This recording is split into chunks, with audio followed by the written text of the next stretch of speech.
조갑제 TV 시청자 여러분 안녕하십니까? 2022년 9월 19일 오후 4시입니다. 이 세상에는 처음 일어나는 일은 없다고 합니다. 처음 일어나는 것 같지만은 가만 들여다보면 과거에 그런 비슷한 일이 일어났다는 이야기죠. 그래서 어디서 본 것 같다 하는 이런 느낌을 데자뷰라 그럽니다.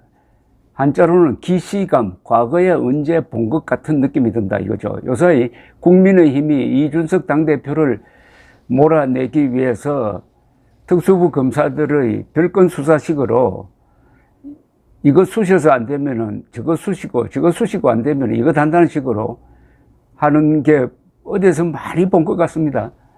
그러니까 기자 생활 제가 50년 이상 하니까 요럴 때 소용이 됩니다. 소용이 돼요.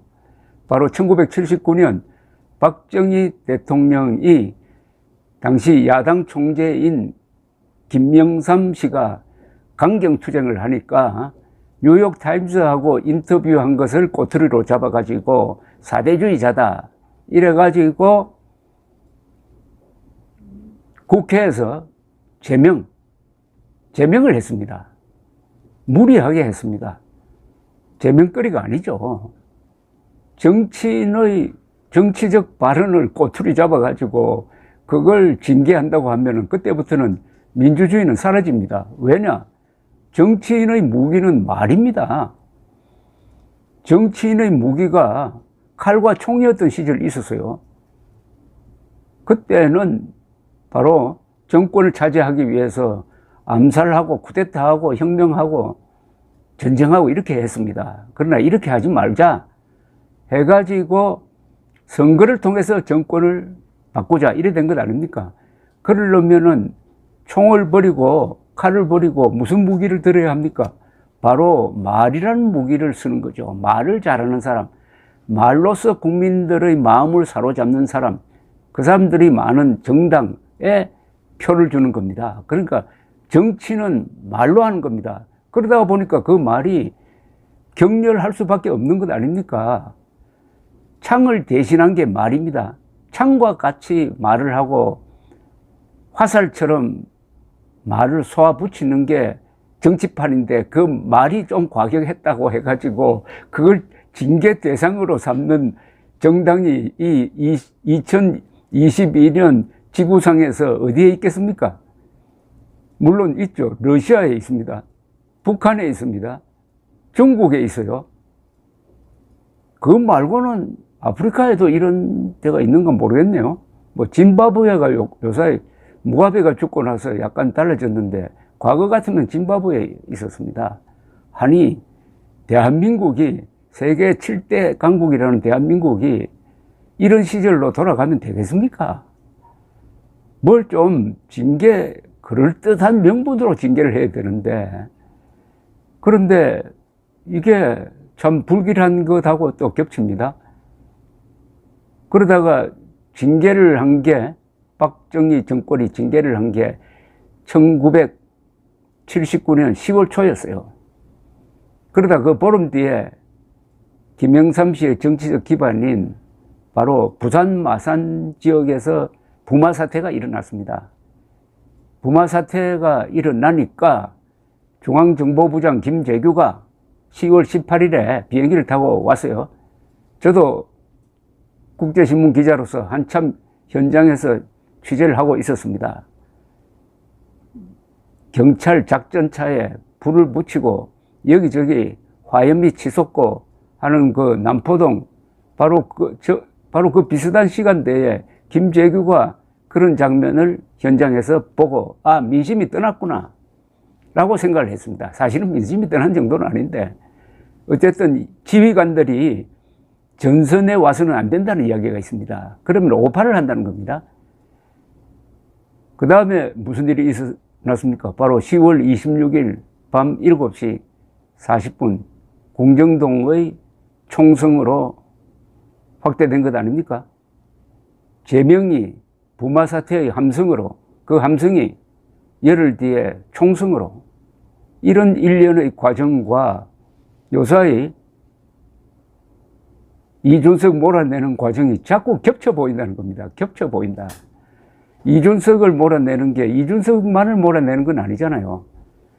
이준석이라는 야생마, 때로는 사가지 없는 말도 하고, 그러나 사가지 없이 말은 하는데 말은 일일이 옳은 말을 한다는 것 아닙니까? 그러니까 더 화가 나는지 모르죠. 그래가지고 지금 결국 제명 쪽으로 몰고 가려고 하는데 그 뒤에 계산을 저는 안 하고 있다고 봅니다.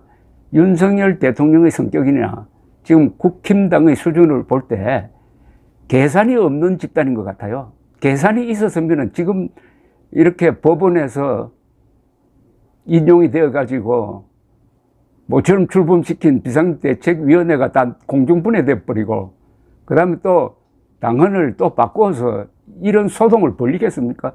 지금 국힘당에서 일어나고 있는 것은 도대체 이 사람들이 계산을 하는 조직이냐 아니냐는 겁니다. 전략이 있느냐.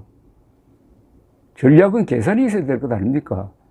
그러니까 지금 앞으로 이준석을 제명할 다음에, 제명까지는 뭐 권력의 힘으로 밀어붙이면 되는 거죠. 제명한 다음에 뭘 할 거냐? 무슨 일이 벌어질 거냐?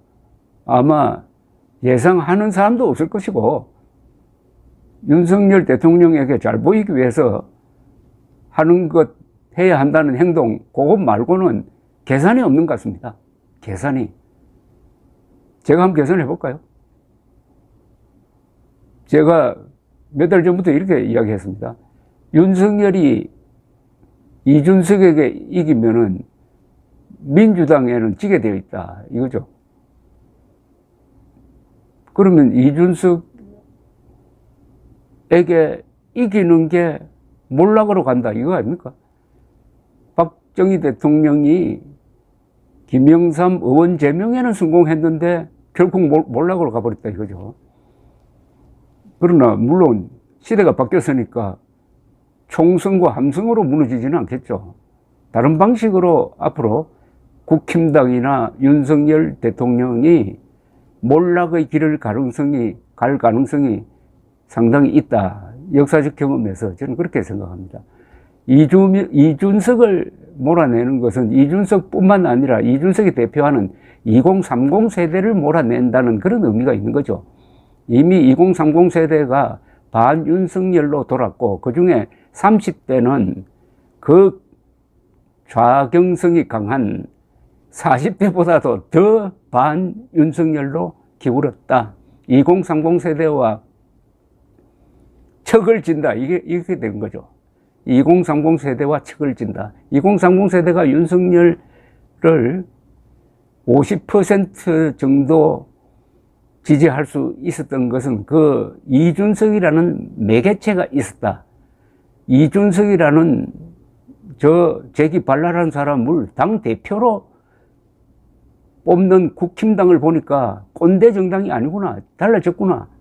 이런 기대감이 결국은 윤석열 지지율 50%로 나타난 것 아닙니까? 그런데 이준석을 잘라버리면 다시 이준석 이전으로 돌아가는 거죠. 이준석 이전의 국힘당은 선거에서 연전연패했지 않습니까? 선거에서. 근데 이준석 등장하면서 최근 선거 3번을 이겼지 않습니까? 그리고 여론조사에 의하면은 대통령 선거에서 이긴 공로는 윤석열이 1등 공신이 아니라 이준석이 1등 공신으로 나오는 여론조사도 있습니다. 아무리 제가 사례를 뒤져봐도 정권 교체에 1등 공신을 했던 사람을 말을 문제가 삼아가지고 이렇게 집요하게 몰아내는 행동을 하는 대통령이나 집권 여당이 있을까? 이렇게 바보스러운, 이렇게 앞을 보르는 일이 있을까? 하는 생각을 금할 수가 없습니다. 그 다음에 무슨 일이 일어납니까? 윤석열과 문재인의 차이가 있습니다. 문재인은 상대방을 분열시킵니다. 4분 오열시킵니다. 그래서 집권을 합니다. 그러나 윤석열은 자기 편을 분열시킵니다. 자기 편을 분열시켜요. 우선 청와대의 무리한 이전을 통해서 중도가 날아가 버리고 말았습니다. 이번에 이준석을 몰아내면 젊은 층이 날아가죠. 아니, 자신을 대통령으로 만든 보수 중도 젊은 층의 연합체를 지금 새토막 내고 있습니다. 이런 예도 아마 세계 정치사에 없는 건 아니겠지만 극히 드문 것이라고 생각합니다. 극히 드물다. 자기 지지 기반을 와해시키면은 우선 내년 그 후년이죠. 2024년 총선이 어떻게 될 거냐. 2024년 총선이 어떻게 될 거냐. 2016년 총선이 하나의 모델입니다. 그때 새누리당이 분열되니까 아주 짜증을 낸 보수가 투표장에 안 가든지 아니면은 중도 정당을 표방한 안철수 당을 많이 찍었습니다. 그래서 새누리당이 과반수를 차지하지 못했습니다. 그러고 나서도 새누리당 안에서 계속 분열이 일어나더니 결국은 최순실 사건이 일어나니까 완전히 파탄 나고 말았습니다. 파탄이 나고 말았어요. 그런 전례가 2024년에 되풀이된다면 국민의힘은 제3당으로 전락하지 않을까 하는 생각이 듭니다.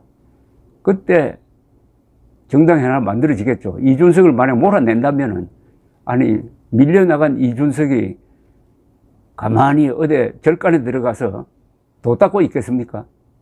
얼마나 이제는 막 아무런 거침없이 윤석열 비판하고 국민의힘 비판하면서 자기의 세력을 키우려고 하지 않겠습니까? 상당한 세력이 나는 모여진다고 봅니다. 그리고 물론 이재명 대표의 민주당도 저게 오래 갈 수 있겠느냐. 지금 기소된 것만 해도 이게 아주 위험한 형량이 나올 가능성이 있는데 민주당도 분열될 가능성이 있겠죠. 그 분열된 비교적 온건한 세력과 이준석 세력이 합쳐가지고 당을 하나 만들 가능성도 있는 건 아닐까요? 뭐 이런 세부적인 면에서는 뭐 여러 가지 가변성이 있지만 큰 흐름으로 본다면은 윤석열의 이준석 몰아내기는 자기 지지층 분열 공작이다. 자기 지지층을 분열시키는 것은 정치적으로는 자살입니다. 그렇게 보이는데 윤석열 대통령의 성격상 남의 말을, 이런 문제에 있어서는 남의 말을 잘 안 듣는다고 그래요. 뭐 어떤 사람, 한 사람의 말은 잘 들었는지 모르지만은 하는 행태가 청와대 무리한 이전, 국민이 반대해도 지금까지 우리 국민들 여론조사에서는 한 번도 청와대 이전을 찬성한 적이 없습니다. 모든 여론조사가 청와대 이전은 잘못되었다는 게 60% 정도 나옵니다. 그런데도 고집스럽게 밀어붙이다가 결국 수습이 불가능할 정도로 와 있다. 그와 똑같은 행태. 저는 이것을 특수부 검사의 별건 수사식 정치라고 합니다만은 그것하고 똑같은 행태가 지금 이준석 몰아내는데 나타나고 있다 하면은 이것 또한 고치기가 어렵지 않을까 하는 생각이 듭니다. 성격에서 나오는 거거든요. 그런데 성격이 잘 바뀝니까? 권력자의 성격은 더더욱 잘 안 바뀝니다. 뭐 이런 사태를 예견하면서, 그러나 윤석열의 불행이 대한민국의 불행일 수는 없습니다. 그건 또 다른 문제입니다. 완전히 차원이 다른 문제입니다. 그러니까 우리 국민들이 이런 사태를 지켜보면서 각자 나름대로 뭔가 한번 깨닫는 바가 있을 것이라고 생각하는데, 저는 한국이라는 나라의 독특한 습관 중에 하나가 한국은 결투 문화가 없습니다. 이 결투 문화가 없는 대신에 패싸움 문화는 강해요. 결투란 것은 1대1로 당사자끼리 1대1로 하는 겁니다. 최근에는 결투가 불법화되어 있었지만 결투 문화가 있는 나라는 어떤 사람에게 모욕적인 말을 못합니다. 그럼 딱 결투 신청이 들어옵니다. 결투 신청을 안 받으면 그때부터는 비겁자로서 그 상류사회에서 매장돼 버립니다. 한국은 결투 문화가 없는데 패싸움 문화가 있어요. 이 패싸움 문화는 뭐냐면은 결투 문화로 두 사람이 딱 해결해야 될 문제를 괜히 비겁하게 여러 사람 패를 거리를 만들어 가지고 패싸움을 만들어 가지고 더 문제를 키웁니다. 근데 패싸움보다 더 비겁한 게 있습니다. 이걸 문매 때리는 겁니다. 한 사람을 여러 사람들이 그냥 집단 구타하는 겁니다. 요새 이준석을 집단 구타하는데 동참하고 있는 사람들이 얼마나 많습니까? 가장 비겁한 겁니다. 패싸움보다도 집단 구타가 가장 비겁한 겁니다. 이번 사태를 통해서 우리 국민들, 보수를 자처하는 사람들의 비열함, 비겁함이 동시에 드러났다는 게 아주 흥미롭습니다. 감사합니다.